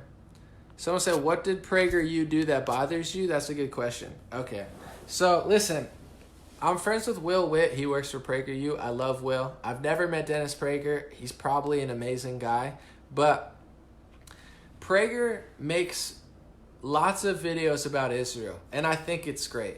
Dennis Prager is a Jewish American, which is great. Dennis Prager loves Israel, which is totally fine. I have no problem with that. But everyone knows that Dennis Prager loves Israel. My problem with that is he tries to say it's anti-Semitic to suggest somebody has dual loyalty. It's insane. It's like, bro, everyone knows you love Israel. There's nothing wrong with that. Why wouldn't you? You're Jewish, you're Orthodox, you like it. There's nothing wrong with that. But then he says it's anti-Semitic to say that. I have an Italian friend. I said, do you have dual loyalty to Italy? He said, yeah, I do. Like he just admits that right off the jump. He's like, nah, I do. That's fine. You know what I'm saying? It's okay. I mean, if you're in politics, it should be questioned. But you get what I'm saying? He says it's anti-Semitic to say the truth on like 11 different things. And then he never talks about the bills they're passing to make that illegal in bill form. So they're like smear merchants, anti-First Amendment smear merchants. If you say anything, dude, they think it's anti-Semitic to like question Israel too much. If you criticize Israel more than you criticize other democratic nations, who are you? You're not God. What are you, a tyrannical? If I had a channel and I talked about Saudi Arabia every day, I agree it's a little weird, but it's a free country. People talk about Trump every day. People talk about the Democrats every day. Ben Shapiro talks about, like the liberal circus every day. I'm not regulating how much he could talk about that. They regulate what you could say. They smear you as anti-Semitic if you say the truth. They think suggesting dual loyalty or financial influence is like this anti-Semitic trope. It's just the reality, and there's nothing wrong with it. So that's where Prager, he acts like you're not allowed to say what everyone knows. And I don't care. Like, the difference between me and a lot of these hateful kids, some people are hateful, yes. Some people hate white people. Some people are racist against black people. Some people are racist against Jewish people. I can't solve the world of racism. I'm trying my best, but it's like there are hateful people for sure. I mean, I'm not going to... There's people who hate men. There's men who hate women. There's women who hate women. Point I'm trying to get to is I'm not one of them. But when I say this stuff, they throw you in the category. They're like, oh, you want to talk about the free speech? Oh, my goodness, that's a trope. You're just like the Nazis. And you're like, oh, my goodness. So that's my problem. But I think he's a great guy. I think PragerU's crushing it. It's just like, stop saying it's hate speech to say the truth. Because then they group, and then those people win. That's the craziest part. And then they're like, the anti-Semitism's gone up 40% because of you. You think you're fighting anti-Semitism, but it's like trying to fight racism by doing what the left is doing. They're making people annoyed. They're annoying people, the left wing. So are these people that, oh, you can't criticize Jewish power. Do you think that make Dennis Prager, Ben Shapiro, Charlie, Crenshaw, do you think that makes anybody think, oh yeah, they definitely don't have power since I'm not allowed to talk about it? You're proving their point right and making them more pissed off so that you're not fighting anti-Semitism by doing that. It's like you're increasing it. You're throwing them in a corner and you're saying either me or them. And then they go to them. And then they go to the messages and the message boards and the blogs that you don't want them to go to because there's no middle ground option. I'm the middle ground option. I'm the person that does it, and they don't book me. They don't care about me. They smear me behind closed doors. They try to call me alt-right and all these stupid things that I'm not. So it's like they're not fighting anti-Semitism. I don't want people to literally be anti-Semitic like the Hasidic Jews who are getting the crap eaten out of them because mainly liberals, but also a lot of secular Jews are lobbying for the Islamic immigration and other things that is totally anti-Orthodox and Hasidic Jews. So it's like you're screwing your own people there, but if you say that, they'll say, I'm trying to help Hasidic Jews from getting the crap eaten out of them in Europe and America. I'm trying to help Jewish people who care about medical freedom. Same with like Ben Shapiro, is like vaccines, anybody who questions them. Dude, a lot of Jewish people, including Rob Schneider, who is awesome, by the way. Rob Schneider's crushing it. I suggest following him on Twitter if you have it. Love that guy. But it's like a lot of Jewish people come to me and say, Anomaly, thank you for talking about medical freedom. They don't want the government to inject them with vaccines. I had a Jewish woman come up to me and say, this reminds me of Germany. I mean, this is really creepy. Letting the government mandate what you can and where you can and can't go based on the medical injections you get. So it's like all these anti-Semitic gatekeepers that don't even give a shit about Hasidic Jews, Jewish people who want medical freedom, or they don't even realize psychology and realize that they're proving these people right. They're like, you can't criticize it, you can't talk about it, that's illegal, we're going to sell out the First Amendment.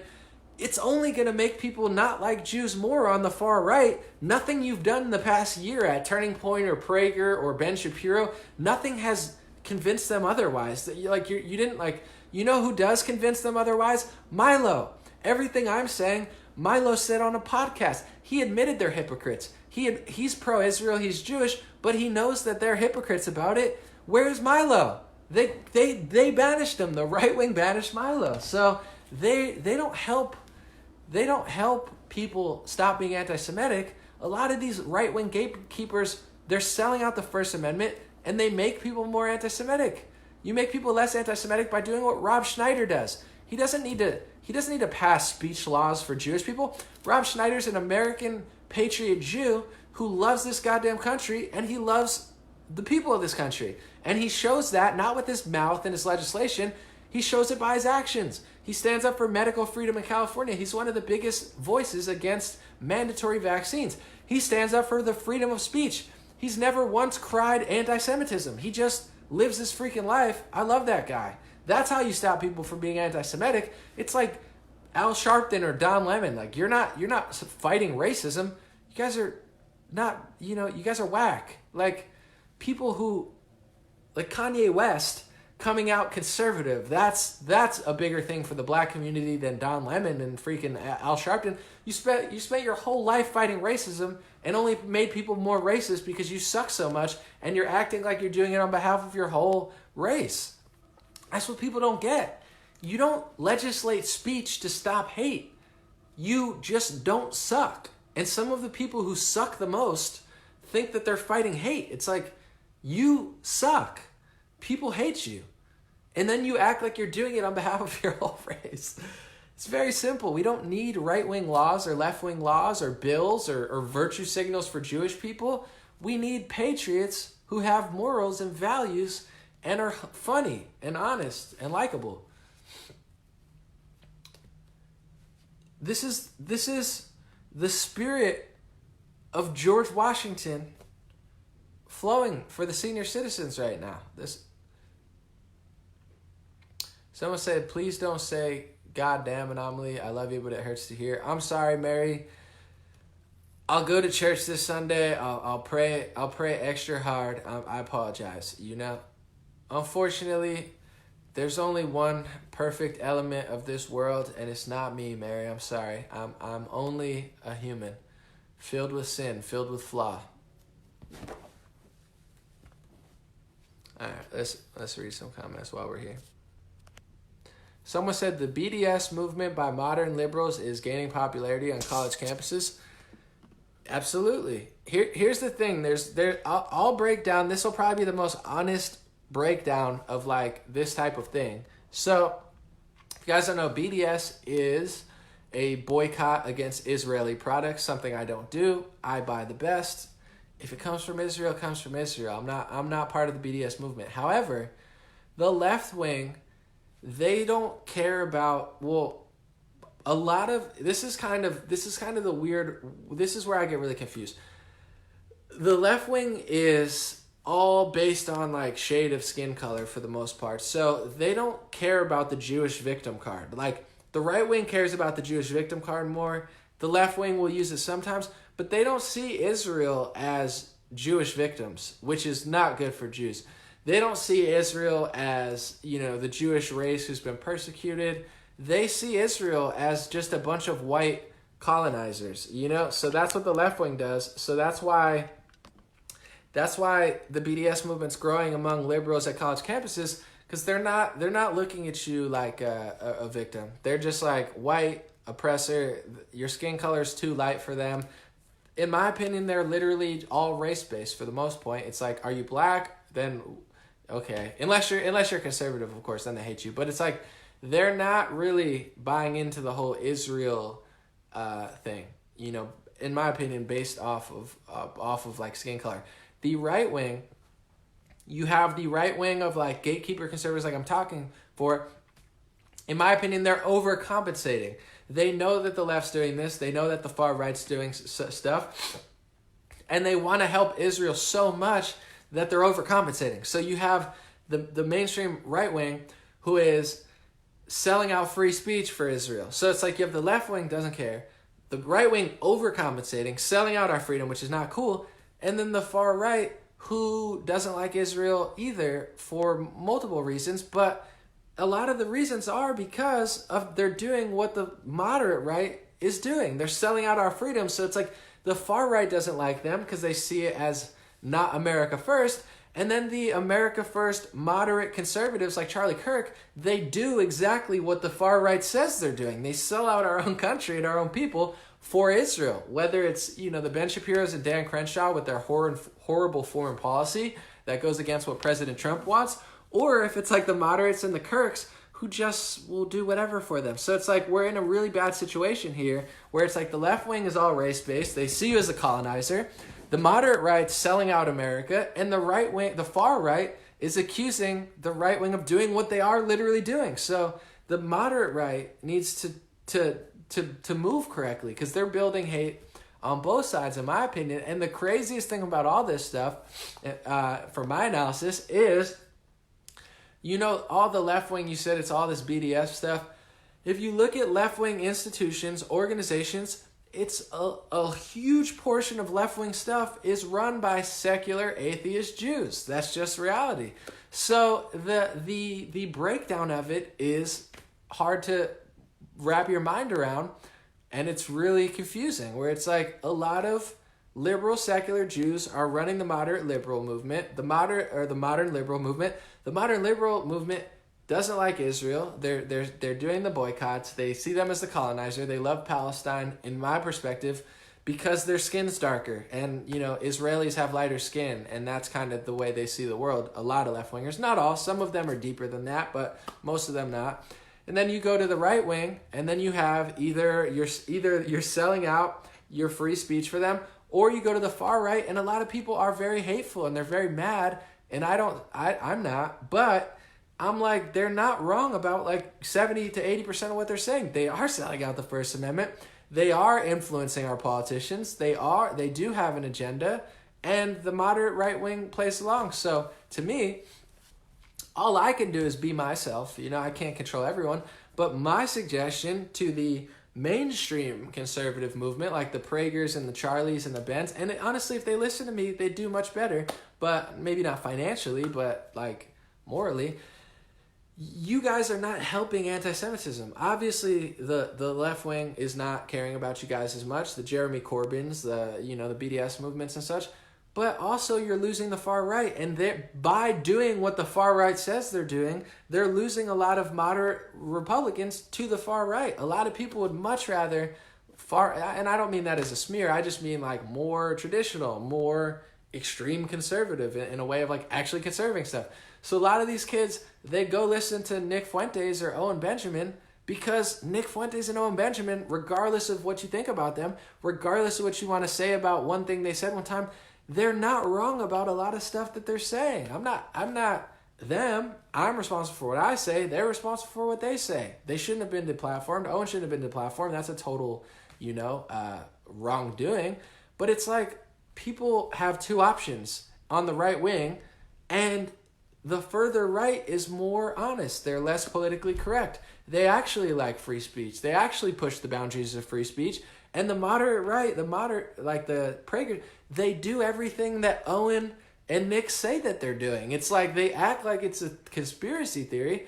I'm not going to say, these people, those two combined have like hundreds of hours of streams. So it's like, I don't know every single thing that they've ever said. But what I'm saying is they're saying that they're selling out the right, and they are. And they're saying that a lot of secular Jewish people are behind the left-wing movement, and they are. And Orthodox Jews know that as well. It's not a secret. Just you can look up who's like the ADL is trying to rig Google further. That they're founded by B'nai B'rith, which is the oldest Jewish international organization. Sacha Baron Cohen says he wants to rig, pressure Zuckerberg, who is trying to not cave to these people. But it's like, so it's a really strange thing. I can't control the left wing. I know nothing about the BDS movement. I can't control the far right. I can't control the moderate conservative movement. All I could do is tell the truth and say, for the Pragers and stuff, if you don't want people going to the far right, you got to provide value and truth, and you're not doing that much. All you do is fight the left. All you do is drink liberal tears. You say the most obvious stuff. You hire people who do the same thing. You all do the same exposing of the left, which is cool. But when it comes to Israel and Jewish people, they have a massive, massive blind spot. And I think they're fighting anti-Semitism with the overcompensation. But I think that what they're doing is actually building more on the right. And I've seen them lose, I don't think they're losing the moderate voter. Like, I still think Trump's going to win the election. Most people don't give a crap about what I'm talking about right now. Most people go to work. Most people watch TV, go to bed, supply for their family. 90% of people don't care about what I'm saying right now. But to the politically charged, like 15 to 35-year-old, the far right is gaining a lot of steam and momentum, and I know why. It's because of the incompetency from the mainstream right. So when I say this stuff, trust me, they know this. I'm friends with people who talk. They know they're embarrassing themselves. They know they got outstaged. They know they got called out. They know they got exposed. So I'm not trying to be mean. I'm trying to help them. Either you lose or, you either you lie or you tell the truth. Either you don't have to act like Nick Fuentes. No one's telling you to do that. But I'm responsible for what I say. They try to say, oh, Anomaly's responsible for what Nick Fuentes says or what Owen says. No, I'm not. And Owen's not responsible for what I say. Owen's responsible for what he says. Nick's responsible for what he says. I'm responsible for what I say. But they try to say, oh, you're responsible for what? No, you're, Turning Point, Prager, you're responsible for what you say. And what you're saying is not impressive. So people want to listen to other people. Me, Owen, Nick, other people, other blogs, 4chan and 8chan, which I don't use at all, but a lot of people go there. You don't have to be that, but you're not. They want to police what Owen says. They want to police what Nick says. They want to police what I say. But they're not focused on themselves. I'm not trying to police what they say. I'm trying to get them to stop trying to police what we're saying. And I'm not trying to group it all in. I'm just like, they're like, why are these people growing? These people are getting outrageously more popular than them because of them. It's not their fault. Like, it's like the Democrats blaming Trump voters. They're like, these disgusting, deplorable. No, people voted for Trump because you suck. People watch Owen and Nick because the Pragers suck. I'm not saying suck. They do some good work, but it's like these kids see both people and they're like, who's more honest? All right, I'm going to listen to them. They're a little more edgy. They're a little more mean. They might hurt my feelings sometimes. But, when you cross a road and then they say something, these people just malfunction and then they can't answer the question. So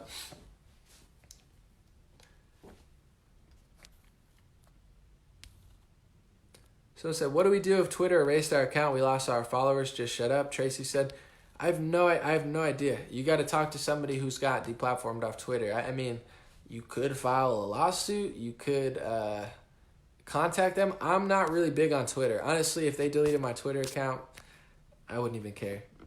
Same with YouTube. It's like I'm ready for them to delete my YouTube. I don't even care. I mean, they have no reason to do so, but I don't think they care about reasoning. Someone said, oh, I love Dennis Prager. I think he's a nice guy. I have no problems with the dude. I think he does great work. What he did with PragerU and the animation, it's brilliant. He's crushed. But what I'm saying is they have a massive, massive, massive blind spot for the First Amendment. A massive, massive blind spot for any talk about secular, religious, or the state of Israel. And it's been exposed, and people by the thousands are realizing that. And they don't have to change their stance. It's just stop lying. Stop doing what the left does in the terms of smear tactics and labeling. That's not the play. Someone said True News got kicked off Twitter. I'm not that familiar with True News, but I know I've heard the name probably because they got kicked off Twitter. I'm sure they were talking about, something Jewish, I think, from the name, I remember. And that's the thing. All of their followers are interested in this stuff. Then they get kicked off Twitter. Nobody that follows them is going to think otherwise. That strategy, they're like, yeah, if we kick them off Twitter, we'll show them that, we don't have any power or that these people don't have any power. You're not a single person who follows that account. I don't even know exactly what they do. No one's going to think, oh, yeah, you know what? Susan Wojcicki's right. Or, Jack Dorsey's right. That was hateful. I've changed my ways. No one does that. You're only you got to debate them. You got to have a conversation. You have to make a video that's so powerful it convinces someone otherwise. It's easy. It's not that hard to do. It's so ridiculous. So I said, Kevin said, out here in Maryland, I love your work. Your videos and posts are great. Love watching it. Keep it up, please. Thank you, Kevin. Do you support taking away church tax exemptions? It's a good question. I'm more concerned with taking away everyone's taxes. So it's a interesting, I haven't fully thought it through as far as churches not having taxes, but it kind of to me, it reminds me of when they do you condemn Nick Fuentes? Don't you want Louis Farrakhan kicked off Facebook? It's I'm trying to go the other way. You know what I'm saying? So it's do I want churches to have tax exemptions? I want the whole country to have tax exemptions. I think probably 50 to 100% of taxes are totally unnecessary and squandered. So I'm more convinced with getting everyone on the church's level than taking that away from the church. Someone said the big mega churches need to pay taxes. I'm not trying to give George Soros more taxes. Amazon should pay their taxes, in my opinion. If Joel Osteen wants to pay taxes, but I don't know, to me, it's just like, then that money goes to the government. I'm not a big Joel fan. I think his spiritual talks are good. I don't know exactly what's going on at his church, but overall, I want 300 million American citizens to not pay so many taxes. That's more of a concern to me. They could take all of every mega church's money and it's not going to matter. So it's like, tax the mega churches. Why? So Nancy Pelosi can spend it on, climate change research. It's like, nah. Yeah, everyone should be tax exempt. How about that? All right, 2 more questions. I'm really going to go. Where are we at? All right. Actually, maybe 1 more.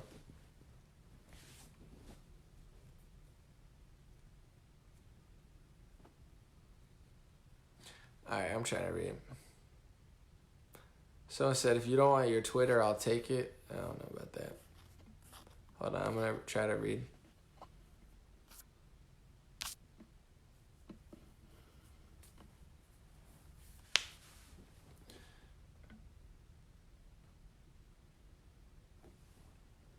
Someone said they're wasting money investigating the president. Yeah, they are, but even that, to me, I don't even care about that. Where it's like, obviously it's not great. They've wasted time. The time and energy that they've wasted is more valuable. Like when people are like, dude, the Mueller report costs this much money. It's like, dude, they waste that money in 5 minutes. So it's like, if they didn't waste that money on the Mueller report, they would have wasted it doing something else. So I'm not saying the Mueller report was good, but the real value there was they wasted 2 years. They've destroyed millions of people's, energy and time and value. So the money is not really important to me there. It's like the government probably gave 20 times as much money as they gave to Robert Mueller to dozens of foreign countries. They're just like, here, you take the money. Mexico, Israel, you take the money. Saudi Arabia, here, $250 billion worth of weapons. We'll sell you weapons even though the 9/11 hijackers came from there. Here, here, we'll spend $50 billion. Rand Paul does a whole Festivus waste spending every year. Check that out when he does it this year. It's like they spend $50 million researching hummingbird noses. They do retarded stuff with all our money. So all right, I'm gonna read this real quick and then last one and then we'll roll out. Thank you guys for being here. God bless you. God bless your family. God bless America. God bless the world. I had fun today. I felt like it was a very revolutionary stream. And I hope that my reasoning kind of gets through to people. I'm on a podcast soon. Hopefully it will be heard. But I come with no malice, no harm. It's just people really need to hear this stuff. When it comes to free speech, I just can't. I just can't even. I feel like we're living in 1984 and no one cares. Ray said, this last question. What do you think of the idea that Gitmo is being rebuilt to hold criminals, deep state swamp monsters for their treasonous behavior? Good question, Ray, and we're going to roll out. I don't know. We'll see. I heard the Horowitz report's going to be a flop, and, I will be happily surprised if they do something good, and I will feel good about it, but the swamp goes deeper than people think, and I'm not gonna name names and say stuff, but it's everyone thinks Attorney General Barr is gonna do all this stuff. Maybe he will. I hope he does. I think he's a great, smart guy who seems like he cares about America. But his father employed Jeffrey Epstein as a math teacher, and Jeffrey Epstein has no math degree, according to Wikipedia. Look it up, and it's not Wikipedia, they're trusted. No, they're sourcing it, so you could look at the source. So it's what? Did they care that he just disappeared? Probably not. Is the Horowitz report going to be a bombshell that puts people in Gitmo? Probably not. I hope so, but probably not. Is the Durham report going to be better?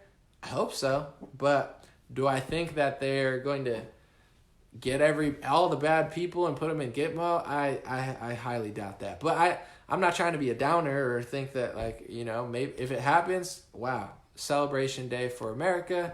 If bad people that are really bad and we can prove how bad they are with facts and truth, if we can prove that, then that would be awesome. But if not, I don't know.